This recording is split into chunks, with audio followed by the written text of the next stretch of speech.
Okay, welcome back to the next installment of the DataTrust Data Protection Brain Share series of video tutorials.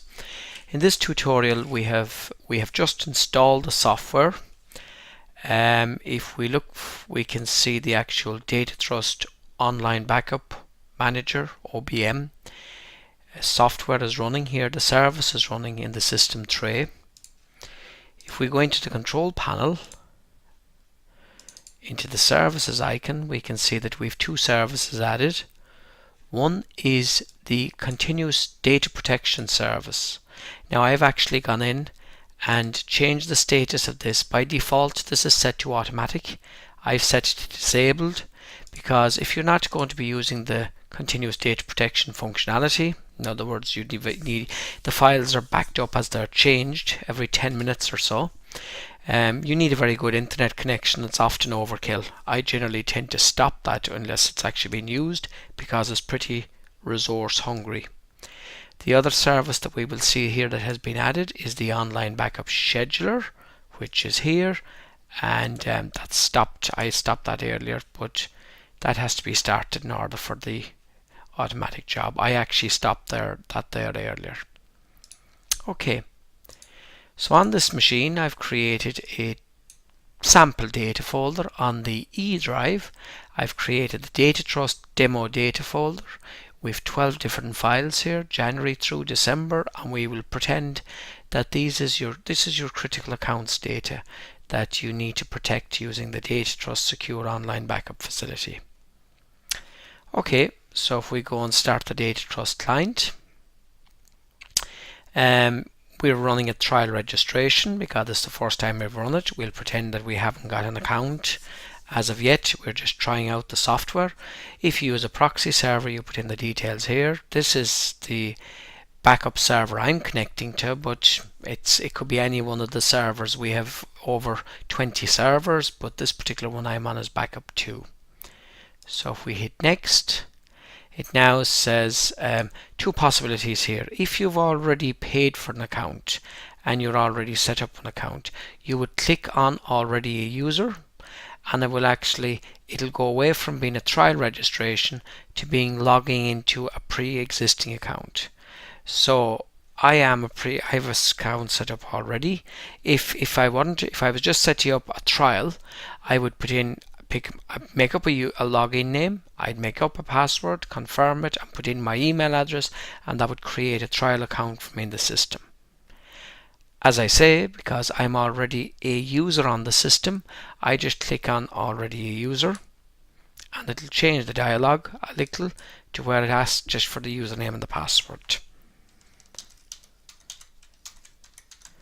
So I put in the username, and I hope I remember the password. Boop.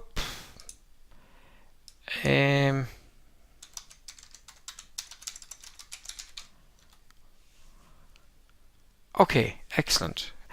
As you noticed there, it warned me that if the password fails on 3 consecutive attempts, the account is locked and you'll need to contact DataTrust support in order to get the account unlocked.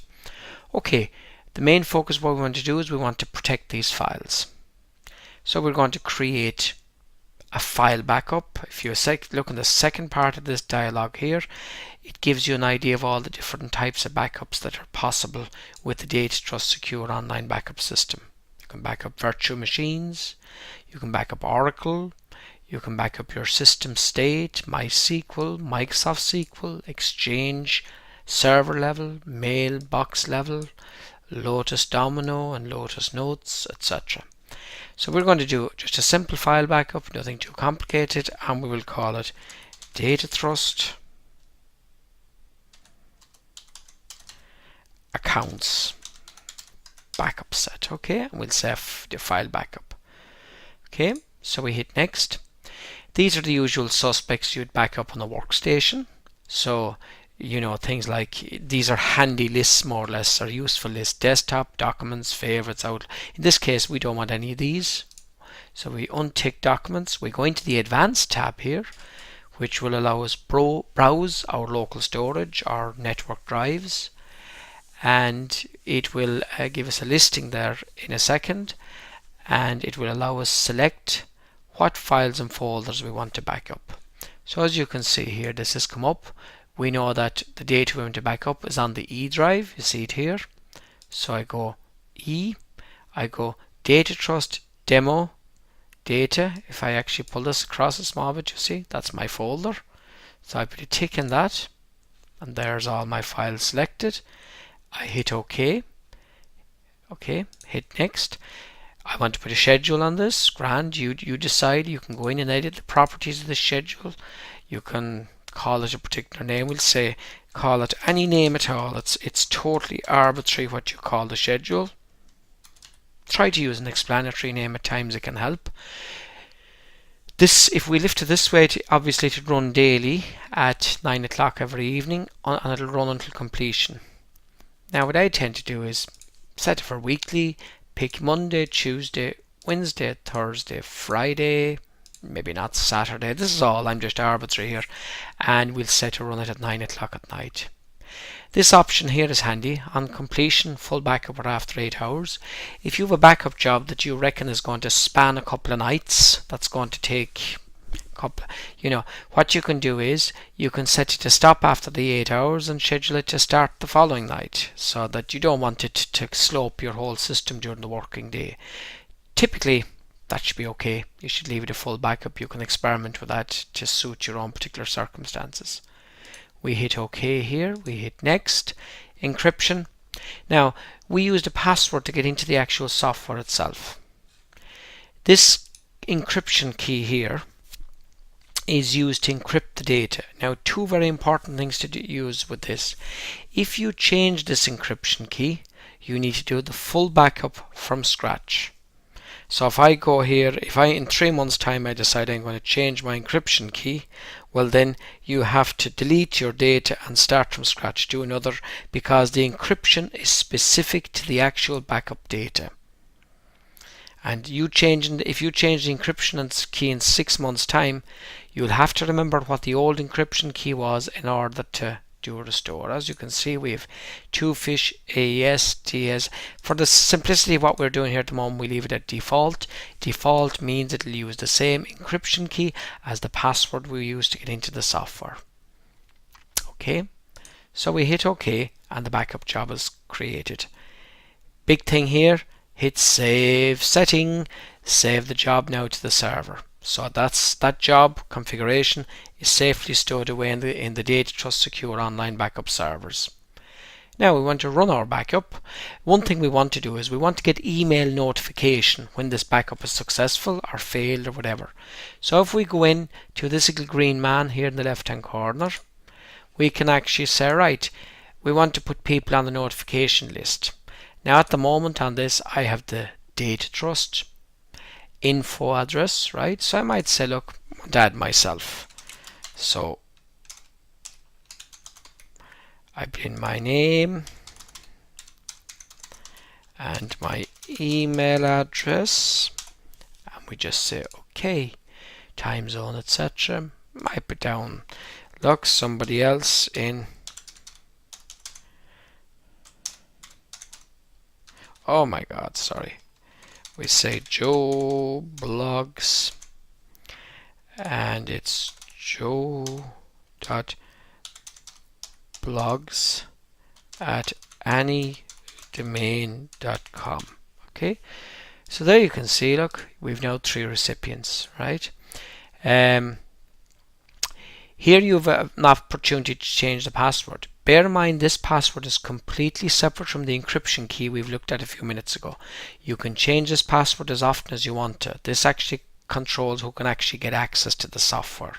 But the encryption key is specific to the data. The backed up data is specific to the encryption key. If you forget the encryption key, you cannot get your data back. Okay. So we say OK here, so we're happy with it. And again, hit save setting, and it saved the settings. I just want to look at one thing before we run the back. Okay, and actually, look, let's run the backup. We hit backup. It's DataTrust accounts backup set, and again, you saw this in an earlier tutorial. We can do a seed load if it was a very big backup, and say if it was 100 gigs and we said, oh no, if there was a limit on our broadband or a limit on our internet connection and that would not be acceptable to upload that amount of data, we can attach an external hard drive, change this option, browse here, pick the external hard drive, do the backup, hand the hard drive to a courier or send it on to our data center, one of our data centers here in Dublin, and we will copy the data directly onto the server for your backup.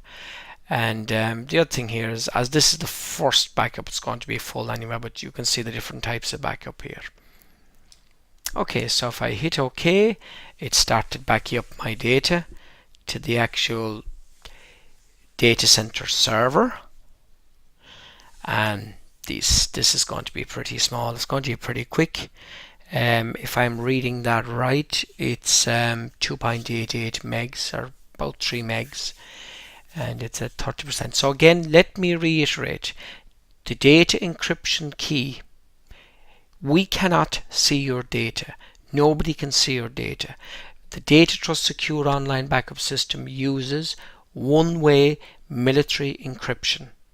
If you lose that encryption key, we can give you back your encrypted data, but you have to decrypt it. All we can see on our end is encrypted ciphertext. Rubbish, essentially. And if you change that encryption key, if in doubt, please ring the DataTrust technical support number, and we'll be glad to advise you and to make sure that you're not the victim of forgetting the encryption key. It's actually funny, people say to us at times, well, you've got a back door to that. The reality is that for our insurance, one of the tests that was done on the DataTrust system was that we could not see our customers' data, and that's, if we were able to see anything about your data, we would not be able to get insurance. As you can see here, backup completed successfully. You can go in here to view the log. You can see here that all the progress as the backup was done. You can specify here how many lines per page. At the moment it's 50, which means that it's broken into 2 pages. If I bring this up to 100 lines per page, then this becomes just 1 page. And if we go right down here at the end, backup completed successfully.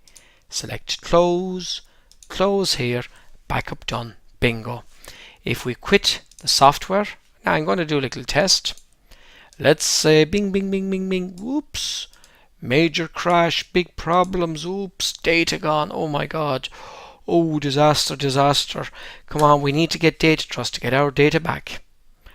This is how you do a simple restore of the data. Imagine now, watch how simple this is compared to wondering where the tapes are.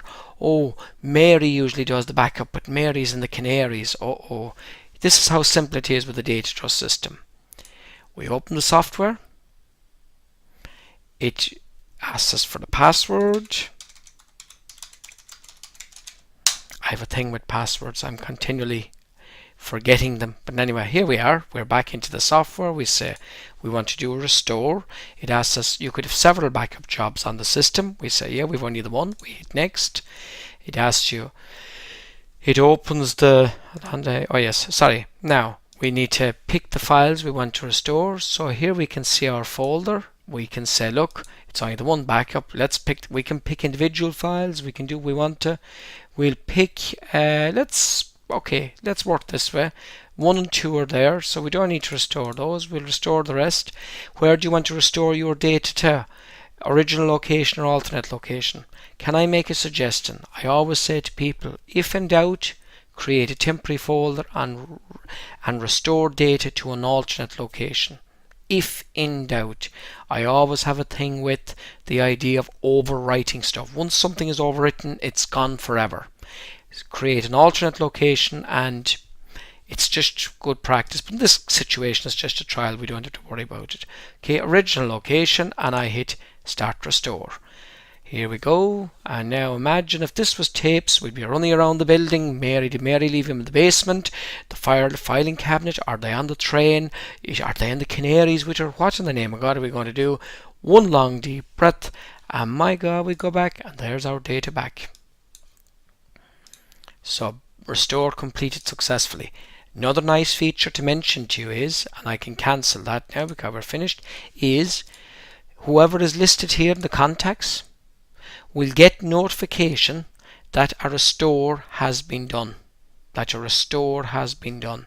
So it's any restore activity, you will be alerted immediately by email. The other restriction we can do is you can give us an IP address. You can restrict by IP address where the data is going to be restored to.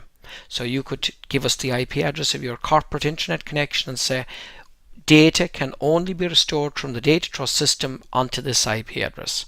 Now, if there was a fire or you lost the IP address, we can just reconfigure that and put it into a different IP address. There's no problem, but it's a security restriction we have in place. So that's it. The restore happened successfully and an awful lot easier than looking for tape. Thanks very much for bearing with me.